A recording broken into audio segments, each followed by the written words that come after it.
2 अंक, 100 रन से अंदर ऑल आउट हो जाना आपके अहम पर गहरी चोट देता है, और अगर आप डिफेंडिंग चैंपियन हो तो और भी ज्यादा गहरी चोट देता है। केकेआर 100 के अंदर पंजाब के सामने ऑल आउट हो गई थी।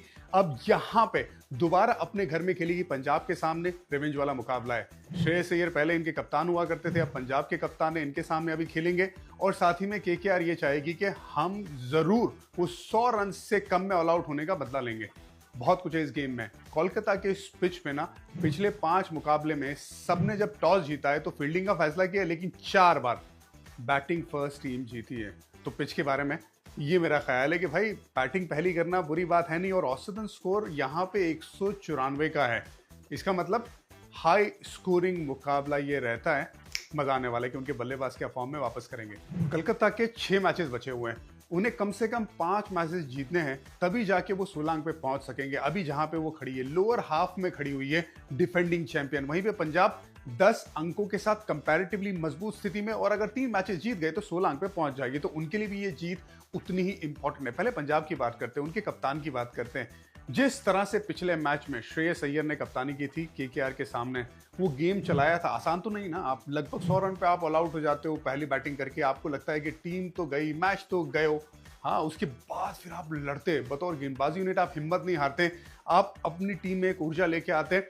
वहीं पे साथ में जिस तरह से दांव पे चलाते हैं, मार्को यानसन को नई गेंद देते, अर्शदीप के सामने एक नया रोल लेके आते हैं पुरानी गेंद पे, जहां पे शॉर्ट बॉल का इस्तेमाल किया जाता है और शॉर्ट बॉल पे ही आखिर में आउट किया जाता है आखिरी के बल्लेबाजों को। फिर यहाँ पे चहल को, जो फॉर्म में नहीं थे उस मैच से पहले, उसे बैक किया जाता है और उन्हें उस तरीके की फील्ड लगाई जाती है जब दबाव आ जाता है। अटैकिंग फील्ड, स्लिप है, सामने एक फील्डर लगाया जाता है बल्लेबाज के मुंह के सामने, वो सिली पॉइंट का, कि भाई आप फंस चुके हैं। इस तरह के दांव पे जिस तरह से श्रेयस अय्यर चलाते हैं, कप्तानी के पूरे उन्हें नंबर मिलते हैं। यहां पे भी ना जब ये मैच हुआ है जो कोलकाता के घर में होगा, भली बात ही जानते हैं ना इस पिच को, कि किस तरह से इस पिच पे अगर सपाट पिच मिली तो क्या टीम खिलाई जा सकती है, और अगर टर्निंग पिच मिली तो फिर स्पिन को किस तरह से इस्तेमाल किया जाता है, फास्ट बॉलर की कौन सी लेंथ होगी, सब उन्हें पता होगा और उसका इस्तेमाल बहुत बढ़िया तरीके से कर सकते हैं। उन्हें पता ये भी है कि अजिंक्य रहाणे जो स्पिन के सामने स्ट्रगल करते तो चहल को लेके आए।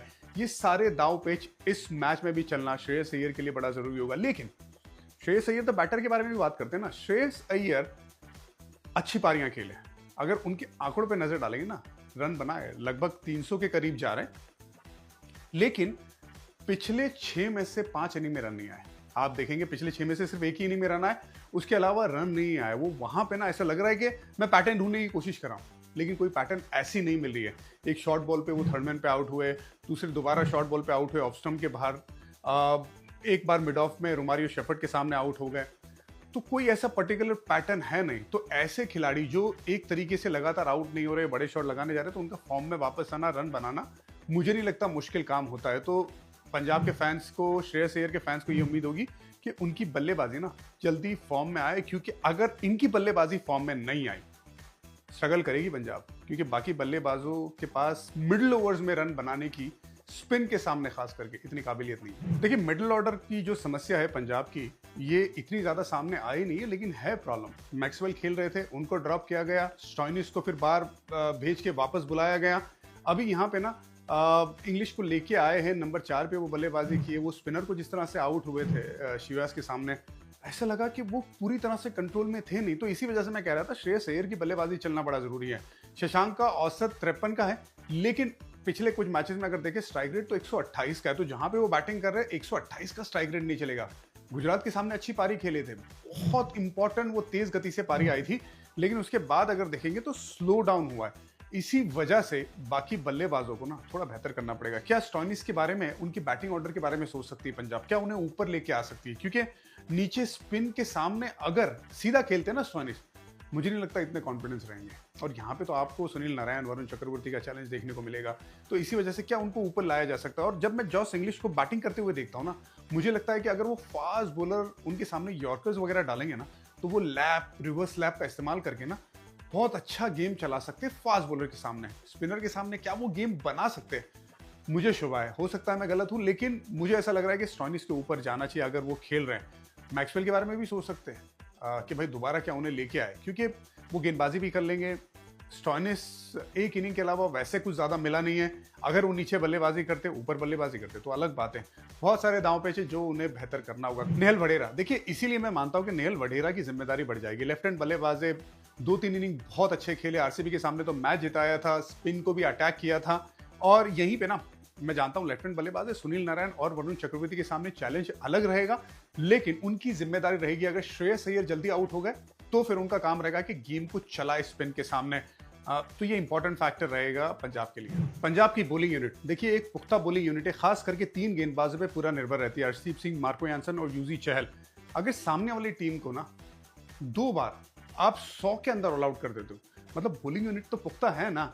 और वहां पे भी अर्शदीप का रोल नई गेंद के साथ, मार्को यानसन का रोल नई गेंद के साथ बहुत इंपॉर्टेंट है। पिछले कुछ मैचेस में यूजी चहल अपने पुरानी लय में आते हुए नजर आए हैं। लेकिन देखिए इस मैच में भी मैचअप तो रहेंगे ना, बहुत बढ़िया मैचअप रहेंगे, चाहे वो यूजी का मैचअप रहे अजिंक्य रहाणे का, चाहे वो मार्को यानसन का मैचअप रहे, सुनील नारायण का उनको आउट किया है। वहीं पे बाकी बल्लेबाजों के सामने अर्शदीप स्विंग की वो जो स्विंग है दोनों तरफ, कोलकाता में थोड़ा स्विंग देखने को मिलता है, उनके सामने वो गेंदबाजी। क्वेश्चन ये है, इकोनॉमी जो है ना लगभग 9.5 की तरफ जा रही है चहल की। देखिए बतौर जो आप लीड स्पिनर हो ना, आप अगर कंपेयर करेंगे वरुण चक्रवर्ती की, आप कंपेयर करेंगे सुनील नारायण की लगभग 7 की इकोनॉमी, 6.5 के आसपास की इकोनॉमी वरुण चक्रवर्ती की। वहीं पे अगर यूजी चहल जो आपका मेन स्पिनर है उसकी इकोनॉमी 9.31 के आसपास है, तो इकोनॉमी बहुत ज्यादा है। क्योंकि आप मिडिल ओवर्स में भी ज्यादा गेंदबाजी करते हैं तो वहां पे उन्हें वो ध्यान रखना होगा, इकोनॉमी को भी फुल बैक करना पड़ेगा और विकेट टेकिंग एबिलिटी को भी कंसिस्टेंटली आगे लेके जाना पड़ेगा, वरना पंजाब को दिक्कत हो सकती है।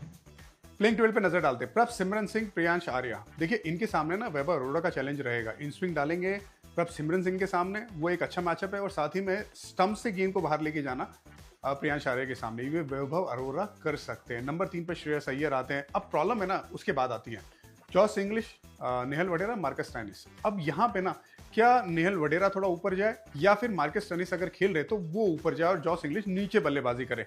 जरूर पंजाब ये भी सोचेगा कि क्या मैक्सवेल की तरफ हम दोबारा जा सकते हैं, क्योंकि उनके जहन में रहेगा हमें आपको रेस्ट दे दिया, आपका परफॉर्मेंस अच्छा नहीं था, लेकिन मार्कस स्टोइनिस नीचे स्पिनर के सामने ज्यादा हमें दे नहीं सकते, आप दोबारा आइए और इंपैक्टफुल पारी खेलिए। तो ये एक ऑप्शन भी हो सकता है। तो आपके 4, 5, 6 ये हो गए। उसके बाद शशांक सिंह, मार्को यानसन, ये आपकी पुख्ता 8 बल्लेबाजी है। जेवियर बार्टलेट, अर्शदीप सिंह, यूजी चहल और एक प्लेयर फिर देखिए 12वें खिलाड़ी के लिए ना ये सोचेंगे कि पिच कैसी है। अगर पिच में टर्न है तो हरप्रीत बराड़ के बारे में सोचेंगे, लेकिन ये भी सोचेंगे कि सामने ना लेफ्ट हैंड बल्लेबाज मिडिल ओवर्स में बहुत ज्यादा है, चाहे वेंकटेश अय्यर हो, चाहे वो रिंकू सिंह हो। आप तो शायद सोच सकते कि यार हम जाए या ना जाए, लेकिन टर्निंग पिच है ना, फर्क नहीं पड़ता, आपको जाना चाहिए। लेकिन अगर टर्निंग पिच नहीं है तो आपके पास विकल्प है, आपके पास व्याशक विजय कुमार का विकल्प है, जहां पे आप अगर देखिए तेज विकेट है जिसमें बाउंस वाली पिच है तो फिर आप उसका इस्तेमाल करिए, क्योंकि वो ठीक ठाक गेंदबाज है, नकल बॉल और स्लोअर वन का अच्छा इस्तेमाल कर सकता है। केकेआर सब कुछ भालो नहीं है, डिफेंडिंग चैंपियन है, लेकिन पिछले मैच में भी आपने गुजरात के सामने देखा होगा कि 200 रन उन्होंने बना दिए, 180 पे पकड़ सकते थे, गेंद को जाने दिया। और उसके बाद जब बैटिंग करने भी आए ना तो 6 से 10 ओवर के बीच में एक ही चौका आया, एक भी चौका नहीं आया था। तो ये तो मुश्किल काम है ना। और ऐसा नहीं था कि सामने आप गेंदबाजों को टारगेट नहीं कर सकते थे, बिल्कुल करके आप गेंद को चला सकते थे। 9 नंबर तक बैटिंग थी, पंजाब के सामने 112 रन आपको बनाने थे, 95 पे आप ऑल आउट हो गए। उसके बाद आप अपने घर पे भी नहीं जीत रहे। मुझे लग रहा है ना, एक तो बैटिंग यूनिट एकदम जिस तरह से चलनी चाहिए, उनके जो मेन प्लेयर है वो नहीं चल रहे। दिक्कत ये भी है ना कि थोड़ी जो बातें आई थी पिच के बारे में, बहुत ज्यादा सामने बातें आ रही थी। मैं जानता हूँ मुश्किल काम है, मैं जानता हूँ होम एडवांटेज आपको होना चाहिए, लेकिन आपका फोकस है ना उसी पे होना चाहिए कि जो आपके सामने है। अगर आप कोई चीज को कंट्रोल नहीं कर सकते तो ट्राई मत करिए, कंट्रोल द कंट्रोलेबल, ये अगर होगा तो आपका फोकस ज्यादा बेहतर रहेगा। खैर, लेकिन ओवरऑल अगर बैटिंग यूनिट पे भी नजर डालेंगे ना कोलकाता का, तो दिक्कत क्या हुई है मेरे हिसाब से, अजिंक्य रहाणे ने बहुत अच्छी बल्लेबाजी करी, एक लौता बल्लेबाज है जिसने 200 से ज्यादा रन बनाए। सेकंड हाईएस्ट स्कोरर है अंकुरिश रघुवंशी, जो यंग बल्लेबाज है, 197 रन उन्होंने बनाए। लेकिन अगर बैटिंग देखें ना तो पूरी तरह से एक पुख्ता होकर चली नहीं है, और आप लगभग हाफ स्टेज से आगे निकल चुके हैं, तब यह हाल है बैटिंग यूनिट का। दिक्कत यह भी है कि अजिंक्य रहाणे नंबर 3 पे बैटिंग करते हैं, उस वजह से क्या हो रहा है, वेंकटेश अय्यर जो मुझे लगता है नंबर 3 के बढ़िया बल्लेबाज हैं, उन्हें नीचे बैटिंग करनी पड़ रही है। अगर आप ऐसा करोगे, अपनी पोजीशन से हटोगे, स्पिन का सामना करोगे, तो मुझे लगता है हाथ बन जाते हैं वेंकटेश अय्यर के, तो वहां पे दिक्कत होती है। और उसके बाद एंड्रे रसल का फॉर्म भी नहीं है। एंड्रे रसल के पास मौका भी था लेकिन वो मौके को भुन नहीं पाए। साथ ही में रिंकू सिंह की भी वो कंसिस्टेंसी बीच में आई थी, फिर वापस गायब हो गई। रमनदीप को आपने रिटेन किया था लेकिन उनसे भी वो प्रदर्शन देखने को मिला नहीं है। तो ओवरऑल जो बैटिंग यूनिट है वो चला ही नहीं है। क्विंटन डिकॉक को आप लेके आए थे ये सोच के कि फिल सॉल्ट वाला काम करेंगे, उनको आपको ड्रॉप करना पड़ा। गुरबाज को लेके आना पड़ा। गुरबाज ने पिछले मैच में कुछ किया नहीं। अब उम्मीद ये रहेगी ये वाले मैच में परफॉर्मेंस करे बेहतर तरीके से। ओवरऑल काम नहीं चल रहा है। सिर्फ एक ही चीज है, अगर अच्छी शुरुआत मिल जाती है दोनों ओपनर की तरफ से, पर आपको वो कंसिस्टेंसी मिलना सुनील नारायण की तरफ से ये उम्मीद करना थोड़ा मुश्किल काम है। देखिए गेंदबाजी ना इतनी बुरी नहीं है केकेआर की। अगर आप देखेंगे इनके पास विकल्प बहुत सारे हैं। वरुण चक्रवर्ती, उनकी इकोनॉमी 6.5 के आसपास। सुनील नारायण उस 7 के आसपास चलती है उनकी इकोनॉमी, विकेट भी निकाली है। वहीं पे मोइन अली जब खेलते उन्होंने भी अपना काम किया हुआ है। फास्ट बॉलिंग वैभव अरोरा और हर्षित राणा वो अपना काम कर रहे हैं। ज़रूर आप अपने आप को पुश करते बेहतर करने का। एंड्रे रसल को मौका मिलेगा गेंदबाजी करने का ज़्यादा से ज़्यादा, तो वो गोल्डन आर्म में वो विकेट निकालेंगे। तो बॉलिंग में इतना ज़्यादा मसला नहीं है लेकिन ज़्यादा जिम्मेदारी 2 स्पिनर पे रहेगी, वरुण चक्रवर्ती और सुनील नारायण पे, गेम को दबोचने की, गेम को पकड़ने की। क्योंकि सामने जो टीम है ना पंजाब, मिडिल ओवर्स में आप उनको फंसा सकते हैं। मिडिल ओवर्स में स्पिन के सामने वाली जो काबिलियत है ना, अगर हल्की सी भी ग्रिप हुई तो ये फंस सकते हैं। और वहीं पे ना वरुण चक्रवर्ती पे बहुत ज़्यादा निगाह रहेगी। देखिए पावर प्ले जब खत्म होता है ना, उसकी अगर आपको आखिरी ओवर डाली ना, छठी ओवर, वो सबसे मुश्किल काम है। एक संदीप शर्मा ध्यान में आते कि वो अच्छा काम करते हैं, छठी ओवर अच्छी क्लोज करते हैं, वही वरुण चक्रवर्ती भी करते हैं। 6 6.5 के आसपास उनका इकोनॉमी है छठी ओवर डालते हुए, पावर प्ले को खत्म करते हुए। जहां पे बल्लेबाज ये सोचता है पावर प्ले का आखिरी ओवर है, खत्म करना है अच्छे स्ट्राइक रेट के साथ, वहां पे मारने नहीं देते। तो इतना पुख्ता अगर आपके पास गेंदबाज है ना, तो आप गेम को बहुत अच्छे से पकड़ सकते हैं। तो एक और बार उन पे जिम्मेदारी रहेगी। केकेआर की बैटिंग यूनिट पे नजर डालते हैं। रहमुल्लाह गुरबाज को पिछले मैच में लेके आए थे, एक मैच में रन नहीं बनाया तो क्या आप उन्हें ड्रॉप कर देंगे? बिल्कुल नहीं। रहमुल्लाह गुरबाज, सुनील नारायण, अजिंक्य रहाणे। सुनील नारायण से क्या मिलता है ये बहुत निर्भर करता है कि उनके रिजल्ट पे क्या असर होगा उसका। क्योंकि सुनील नारायण का बल्ला चला तो तेज गति से चलता है, आउट हो गए तो फिर आपको वो कंसिस्टेंसी मिलेगी नहीं, ये एक सवाल है। अब वेंकटेश अय्यर क्योंकि 4 नंबर बल्लेबाजी करते, स्पिन के सामने आते, मुझे लगता है कई बार जब आप ऐसी सिचुएशन में आते हो ना, आपको पहली गेंद से इंटेंट दिखाना है कि भाई मैं आऊंगा, आप स्पिन हो ना, मैं वो नॉर्मल क्रिकेट खेलने नहीं आया हूँ, यहाँ पे आपको अटैक करने आया हूँ। तो वो सोच के साथ क्या वेंकटेश अय्यर बैटिंग में आ सकते हैं? रिंकू सिंह। अब सवाल ये रहेगा कि क्या मोइन अली के लिए जाए या फिर एंड्रिक नोकिया? मेरे हिसाब से एंड्रिक नोकिया के साथ जाना बहुत बेहतर रहेगा, अनलेस आप ये सोच रहे कि थोड़ी ग्रिप है पिच में और हम नेहल वडेरा जैसे बल्लेबाज के सामने ना मिडिल ओवर्स में 1 या 2 ओवर उनके लिए निकाल सकते हैं और प्रियांश आर्या के सामने भी 1 आध ओवर डला सकते हैं पावर प्ले में, तो फिर ये एक अलग बात है। लेकिन मेरे हिसाब से अगर सपाट पिच है तो बिल्कुल एंड्रिक नोकिया के साथ जाइए।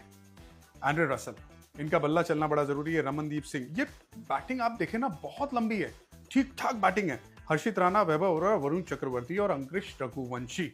सवाल सिर्फ एक ही रहेगा, या मोइन अली के साथ जाए या एंड्रिक नोकिया के साथ। बाकी तो बैटिंग आपके पास 8-9 नंबर तक बैटिंग आपको मिलती है, तो फिर यार कम ऑन केकेआर, थोड़ा एग्रेशन दिखाओ, थोड़ी स्मार्टनेस दिखाओ जहां पे आपको दिखाने की जरूरत है और तड़ी दो, क्या कर सकती है, खूब भालो ना, बैटिंग लाइनअप तो है ना। मैचअप पे आते सीधा, मार्को यानसन बनाम सुनील नारायण। देखिए पिछले मैच में आउट किया था, मार्को यानसन के पास हाइट है, उससे बाउंस मिलता है, थोड़ा स्विंग भी करते हैं, दोबारा उनको फंसा सकते हैं और वहीं पे काउंटर किस तरह से करते हैं सुनील नारायण, ये देखना होगा। स्टंप को टारगेट करेंगे मार्को यानसन।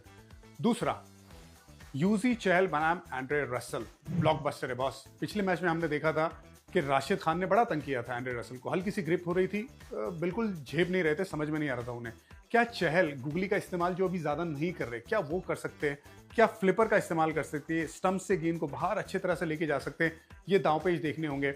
वहीं पे चहल बनाम अजिंक्य रहाणे, पिछले मैच में आउट किया था, स्वीप मारने गए थे जोर से, क्या आप स्वीप को थोड़ा कंट्रोल के साथ खेल सकते हैं या सिंगल डबल पे ध्यान दे सकते हैं अजिंक्य रहाणे? ये देखना होगा चहल के सामने। एक और थोड़ा सा अंडररेटेड मैचअप है, हर्षित राणा बनाम प्रभसिमरन सिंह।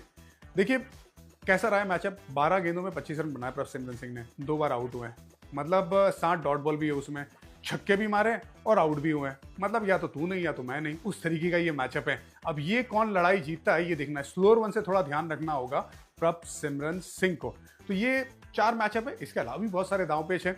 मेरा ये मानना है, देखिए पंजाब है ना ज्यादा बेहतर पोजीशन में, और मैं हमेशा पंजाबी हूँ, पंजाबी सपोर्ट मैं करता हूँ पंजाब टीम को, लेकिन कोलकाता ने अगर स्पिन के जाल में मिडिल ओवर्स में फंसा लिया ना पंजाब को, तो दिक्कत में आ सकती है पंजाब। सो मैं केकेआर की तरफ थोड़ा सा ज्यादा टिल्ट हो रहा हूं। आप लोगों को क्या लगता है?